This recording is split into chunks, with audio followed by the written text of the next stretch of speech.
നമ്മൾ ഭക്ഷണം കഴിച്ചു കഴിഞ്ഞ് ഏതാനും മണിക്കൂറുകൾക്ക് ശേഷം ബാത്റൂമിൽ പോവുക എന്നുള്ളത് സാധാരണ നടക്കുന്നൊരു കാര്യമാണ്. എന്നാൽ ഭക്ഷണം കഴിച്ച് ഉടനെ തന്നെ ബാത്റൂമിൽ പോകുക എന്നുള്ളത് അത്ര സാധാരണയല്ല. ഞാൻ പറഞ്ഞു വരുന്ന IBSനെ കുറിച്ചാണ്, അഥവാ ഇറിറ്റബിൾ ബowel സിൻഡ്രോമിനെ പറ്റി. നമ്മളിൽ ചിലർക്കെങ്കിലും ഭക്ഷണം കഴിച്ച് ഉടനെ തന്നെ ബാത്റൂമിൽ പോകുന്നൊരവസ്ഥ ഉണ്ടാവാറുണ്ട്. ഈ അസുഖത്തിന് പറയുന്ന പേരാണ് IBS. ഞാൻ ഡോക്ടർ ഉമർ മുക്താർ, ഭൂമി നാച്ചുറൽ കെയർ വെൽനസിലെ യുനാനി ഡിപ്പാർട്ട്മെൻറ്റ് കൺസൾട്ടൻ്റാണ്. നമുക്ക് ഇന്ന് ഈ വീഡിയോയിൽ സംസാരിക്കാനുള്ളത് IBSനെ പറ്റിയാണ്.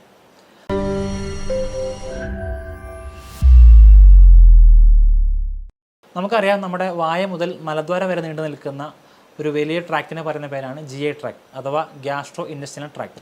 ഇതിൻ്റെ അകത്ത് നമ്മൾ ഭക്ഷണം കഴിച്ചത് മുതൽ മലദ്വാരം വരെ നീണ്ടു നിൽക്കുന്ന ആ ഒരു പ്രോസസ്സിനെ, ആ ഒരു പുഷിങ്ങിനെ പറയുന്നൊരു പേരാണ് പെരിസ്റ്റാൾട്ടിക് മൂവ്മെൻറ്റ്.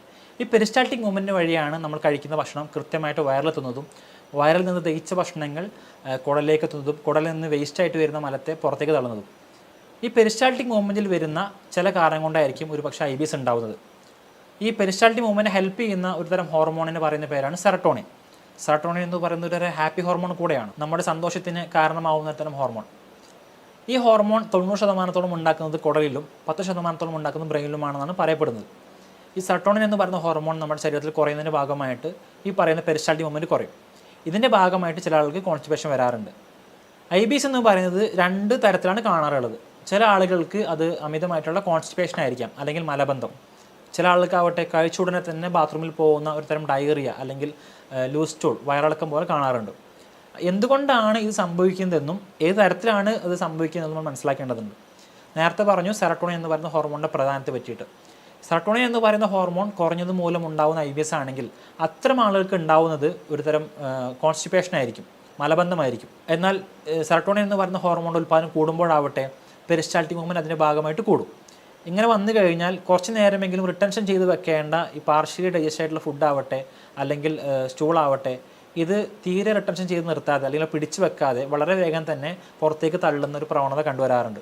ഇത്തരം അവസ്ഥകളിലാണ് നമുക്ക് പൊതുവെ IBSൻ്റെ ഭാഗമായിട്ട് ഉണ്ടാകുന്ന ലൂസ് മോഷൻ കാണാറുള്ളത്. നമ്മുടെ ശരീരത്തിലെ ഏതൊരു മെക്കാനിസവും നമ്മുടെ തലച്ചോറുമായിട്ട് ബന്ധപ്പെട്ട് കിടക്കുന്നതാണ്. തലച്ചോറിൽ നിന്ന് വരുന്ന പ്രോപ്പർ സിഗ്നൽസ് വഴിയാണ് നമ്മുടെ ശരീരത്തിലെ ഓരോ മൂവ്മെൻറ്റ്സും പ്രവർത്തിക്കുന്നത്. ഇതേപോലെ തന്നെയാണ് പെരിസ്റ്റാൾട്ടിക് മൂവ്മെൻറ്റും.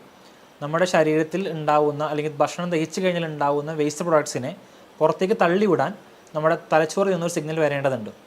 ഈ സിഗ്നൽസ് ക്രമം തെറ്റി ഒരു പരിധിക്ക് അപ്പുറത്തേക്ക് വരികയാണെങ്കിൽ, അല്ലെങ്കിൽ സാധാരണ പെരിസ്റ്റാൾട്ടിക് മൂവ്മെൻറ്റിനേക്കാൾ കൂടുതൽ പെരിസ്റ്റാൾട്ടിക് മൂവ്മെൻറ്റ് ഉണ്ടാക്കണം എന്നുള്ള സിഗ്നൽ തലച്ചോറിൽ നിന്ന് വരികയാണെങ്കിൽ അതിൻ്റെ പാർശ്വഫലമായിട്ട്, അതിൻ്റെ ആഫ്റ്റർ എഫക്റ്റ് ആയിട്ട് നമുക്ക് ഈ പറയുന്ന IBS എന്ന് പറയുന്ന കണ്ടീഷൻ കാണാറുണ്ട്.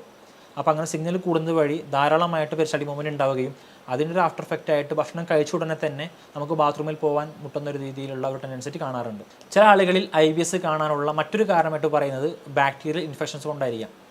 അക്യൂട്ട് ഗ്യാസ്ട്രിക് ആൻഡ്രൈറ്റിസ് എന്ന് പറയുന്ന നമ്മുടെ കുടലിനെ ബാധിക്കുന്ന ചില ഇൻഫെക്ഷൻസ്, ഇത് മൂലം ചില ആളുകൾക്ക് IBS കാണാറുണ്ട്. ഇതൊരു പക്ഷേ ഷോർട്ട് ടൈമഡ് ആയിരിക്കും, അതായത് കുറച്ച് കാലത്തേക്ക് മാത്രം കണ്ടുവരുന്ന തരം അവസ്ഥയായിരിക്കും. ചില ആളുകൾക്കാവട്ടെ നമ്മുടെ കുടലിനകത്തുള്ള ഗട്ട് ബാക്ടീരിയകളിൽ വരുന്ന ക്രമരാഹിത്യം, അതായത് ചീത്ത ബാക്ടീരിയകളുടെ എണ്ണം കൂടുന്നത് വഴിയോ നല്ല ബാക്ടീരിയകളുടെ എണ്ണം കുറയുന്നത് വഴിയോ ഉണ്ടാകുന്ന ചില ബുദ്ധിമുട്ടുകൾ കാരണം IBS കാണാറുണ്ട്. പ്രധാനമായിട്ടും IBSൻ്റെ കാരണമായിട്ട് പറയുന്നത് ഒന്ന് ന്യൂറോളജിക്കൽ ഇഷ്യൂസ് ആണ്. അതായത് നേരത്തെ പറഞ്ഞ പോലെ നമ്മുടെ തലച്ചോറിന് കൊണ്ടുവരുന്ന സിഗ്നൽസ് അല്ലെങ്കിൽ തലച്ചോറ് നൽകുന്ന സിഗ്നൽസിൽ വരുന്ന ക്രമരാഹിത്യങ്ങൾ, അതല്ലെങ്കിൽ നേരത്തെ പറഞ്ഞ പോലെയുള്ള ബാക്ടീരിയൽ ഇൻഫെക്ഷൻസ്, അക്യൂട്ട് ഗ്യാസ്ട്രിക് ആൻഡ്രൈറ്റിസ് പോലത്തെ കണ്ടീഷനുകൾ, അതല്ലെങ്കിൽ ഈ പറഞ്ഞ സെറട്ടോണിൻ എന്ന് പറയുന്ന ഹോർമോൺ വരുന്ന ഇംബാലൻസിങ്. ഇതല്ലാതെ മറ്റു ചില ആളുകളിൽ അവർക്കുണ്ടാകുന്ന മാനസിക സംഘർഷങ്ങൾ മൂലം, സ്ട്രെസ്സ് മൂലം ഈ IBS കണ്ടുവരാറുണ്ട്. അത് ചില ആളുകളിൽ കോൺസ്റ്റിപ്പേഷൻ ആയിരിക്കും, അതായത് അവർക്ക് മൂഡ് സ്വിങ്സ് ഉണ്ടാകുന്ന സമയത്ത്, ചില ടെൻഷനോ ഡിപ്രഷനോ ഉള്ള സമയത്ത് അവർക്ക് കോൺസ്റ്റിപ്പേഷൻ, അതായത് മലബന്ധം ഉണ്ടാവാറുണ്ട്. എന്നാൽ ചില ആളുകൾക്ക് ഈ പറയുന്ന സെയിം കണ്ടീഷനിൽ അവർക്ക് ആങ്സൈറ്റി, ഡിപ്രഷൻ പോലത്തെ അവസ്ഥകളിൽ തുടരെ ബാത്റൂമിൽ പോകുന്ന ഒരു പ്രവണതയും കണ്ടുവരാറുണ്ട്. ഇതും IBSുമായിട്ട് ചേർത്ത് വായിക്കേണ്ടതാണ്.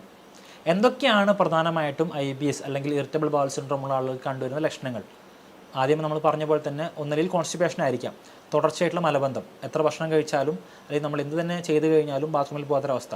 എന്നാൽ കൂടുതലായിട്ടും കണ്ടുവരുന്നത് സിവിയറായിട്ടുള്ള ലൂസ് സ്റ്റൂൾസ് ആണ്. ഭക്ഷണം കഴിച്ച ഉടനെ തന്നെ അവർക്ക് ബാത്റൂമിൽ പോകുന്നൊരു പ്രവണത. അത് ചില ആളുകൾക്ക് ലൂസായിട്ടായിരിക്കും പോകുന്നുണ്ടാവുക, എന്നാൽ ചില ആളുകൾക്കാവട്ടെ നോർമലായിട്ടായിരിക്കും പോകുന്നുണ്ടാവുക. പക്ഷേ ഇതിന് ടൈമിംഗ് എന്ന് പറയുന്നത് കൂടുതലായിരിക്കും. സാധാരണ ഒരു മനുഷ്യൻ ഒരു നേരമാണ് പോകുന്നതെങ്കിൽ IBS ആളുകൾ ഭക്ഷണം കഴിച്ച ഉടനെ തന്നെ പോകുന്നൊരവസ്ഥ ഉണ്ടാവാറുണ്ട്. ചിലപ്പോൾ അത് 5 തവണയായിരിക്കും, ചിലപ്പോൾ 10 തവണയായിരിക്കും. ഇതിൻ്റെ തീവ്രത അനുസരിച്ച് അതിൽ ഏറ്റക്കുറച്ചിൽ കാണാം. മറ്റൊരു ലക്ഷണമായിട്ട് പറയുന്നത് ഒരു ഗ്യാസ് ഫീലിംഗ് ആണ്. അതായത് നമ്മുടെ വയറിൻ്റെ അകത്തൊരു ബ്ലോട്ടിങ്, വയറിൻ്റെ അകത്ത് എന്തോ വന്ന് നിറഞ്ഞു പോലത്തെ ഒരു അവസ്ഥ ഉണ്ടാവാറുണ്ട്. എന്നാൽ ചില ആളുകൾക്കാവട്ടെ ബാത്റൂമിൽ എത്ര തന്നെ പോയി കഴിഞ്ഞാലും ഒരു സാറ്റിസ്ഫാക്ഷൻ കിട്ടാറില്ല. അവർക്കൊരു സംതൃപ്തിയോട് കൂടി ബാത്റൂമിൽ നിന്ന് പുറത്തു വരാൻ കഴിയാറില്ല. ഒരു ഇൻകംപ്ലീറ്റ്നെസ് അല്ലെങ്കിൽ കുറച്ചുകൂടെ ബാക്കിയുണ്ടെന്ന രീതിയിലുള്ള ഒരു തോന്നൽ അവർക്ക് ഉണ്ടാവാറുണ്ട്. IBS ഉള്ള ആളുകളിൽ കുറച്ച് പേർക്കെങ്കിലും സ്റ്റൂളിൻ്റെ കൂടെ അല്ലെങ്കിൽ മലത്തിൻ്റെ കൂടെ മ്യൂക്കസ് പോകുന്നതായിട്ട് കാണാൻ കഴിയും. കഫ നിറത്തിലുള്ള ഒരു കൊഴുത്ത ദ്രാവകം പോകുന്നതായിട്ട് കാണാൻ കഴിയും.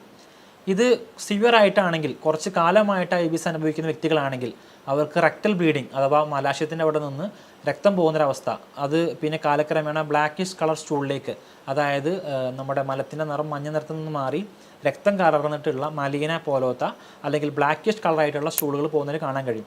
ഇത് കുറച്ചുകൂടി കോംപ്ലിക്കേറ്റഡ് സ്റ്റേജാണ്. സാധാരണ IBS നമ്മൾ ട്രീറ്റ് ചെയ്യാതെ വെക്കുകയാണെങ്കിൽ, റെക്ടൽ ബ്ലീഡിങ്ങിൻ്റെ സ്റ്റാർട്ടിങ് നമ്മൾ അവഗണിക്കുകയാണെങ്കിൽ ഇത് കാലക്രമേണ ബ്ലഡിൻ്റെ അമൗണ്ട് കൂടി അത് ബ്ലാക്കിഷ് കളർ സ്റ്റൂളിലേക്കും റെഡ് കളർ സ്റ്റൂളിലേക്കും അത് മെല്ലെ വഴിവെച്ചേക്കാം. ഇങ്ങനെ സ്ഥിരമായിട്ട് നമ്മൾ റെക്ടൽ ബ്ലീഡിംഗ് ഉള്ള ഒരാളാണെങ്കിൽ അത് മെല്ലെ അനീമിയ അഥവാ വിളർച്ചയിലേക്ക് പോകാനും അതുവഴി മറ്റ് കോംപ്ലിക്കേഷൻസ് ഉണ്ടാവാനും സാധ്യതയുണ്ട്. നേരത്തെ പറഞ്ഞ പോലെ ചില ആളുകൾക്ക് IBS ഉണ്ടാവാനുള്ള ഒരു കാരണമായിട്ട് പറയുന്നത് സ്ട്രെസ്സാണ്.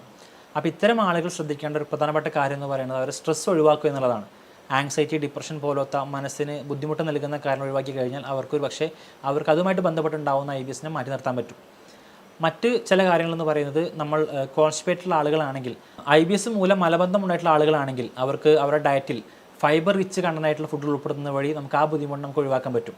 ഉദാഹരണത്തിന് നാലിലടങ്ങിയിട്ടുള്ള വാഴപ്പിണ്ടി പോലത്തെ ഭക്ഷണങ്ങൾ, അല്ലെങ്കിൽ മൈൽഡ് ലാക്സേറ്റീവ് ആയിട്ടുള്ള ചെറുപഴം പോലത്തെ, അല്ലെങ്കിൽ കാസ്റ്റർ ഓയിൽ, ആവണക്കെണ്ണ പോലത്തെ ഭക്ഷണ പദാർത്ഥങ്ങളും മരുന്നുകളും ഉപയോഗിക്കുകയാണെങ്കിൽ കോൺസ്റ്റിപ്പേറ്റഡ് ആയിട്ടുള്ള IBSനെ ഒഴിവാക്കാൻ അതൊരു പരിധിവരെ സഹായിക്കാറുണ്ട്.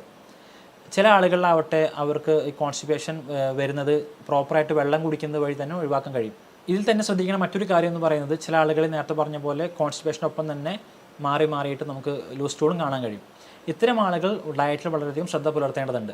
അവർ അമിതമായിട്ടുള്ള സ്പൈസസോ അല്ലെങ്കിൽ പെരിസ്റ്റാൾട്ടിക് മൂവ്മെൻറ്റ് കൂട്ടുന്ന, മോഷൻ മൂവ്മെൻറ്റ് കൂട്ടുന്ന ലാക്സേറ്റീവ്സോ പർഗേറ്റീവ്സോ നിർബന്ധമായിട്ടും ഒഴിവാക്കേണ്ടതുണ്ട്.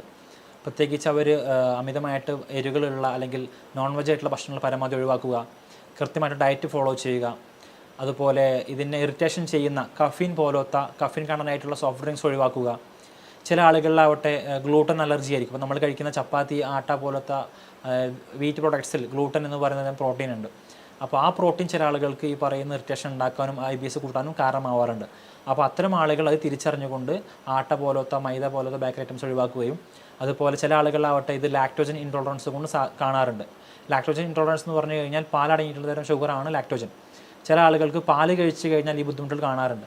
അപ്പോൾ ആ പാലിൽ അടങ്ങിയിട്ടുള്ള ലാക്ടോജൻ എന്ന് പറയുന്ന ഷുഗറിനെ ഒഴിവാക്കേണ്ടതുണ്ട്. അതായത് പാല് കുടിക്കുന്നതും പാലുൽപ്പന്നങ്ങൾ ഉപയോഗിക്കുന്നതും ഒഴിവാക്കേണ്ടതുണ്ട്. അപ്പോൾ ഇത്തരം പ്രോപ്പർ ഡയറ്റ് എടുക്കുന്നത് വഴി, കൃത്യമായിട്ട് വെള്ളം കുടിക്കുന്നത് വഴി, ഡയറ്റ് ചാർട്ട് ഫോളോ ചെയ്യുന്നത് വഴി, സ്ട്രെസ് ഒഴിവാക്കുന്നത് വഴി നമുക്ക് ഈ പറയുന്ന IBSനെ ഇതിൻ്റെ കൂടെ തന്നെ പ്രോപ്പറായിട്ടുള്ള മെഡിസിൻസ് എടുക്കുന്ന വഴി പരിപൂർണ്ണമായിട്ട് മാറ്റിയെടുക്കാൻ പറ്റുന്നൊരു അസുഖമാണ് IBS. ഇതുമായിട്ട് നിങ്ങൾക്ക് എന്തെങ്കിലും ഡൗട്ടുകൾ ഉണ്ടെങ്കിൽ താഴെ കാണുന്ന നമ്പറിൽ ചോദിക്കാം, കമൻറ്റ് ബോക്സിൽ അറിയിക്കാം. മറ്റൊരു വീഡിയോ നമുക്ക് വീണ്ടും കാണാം. Thank you.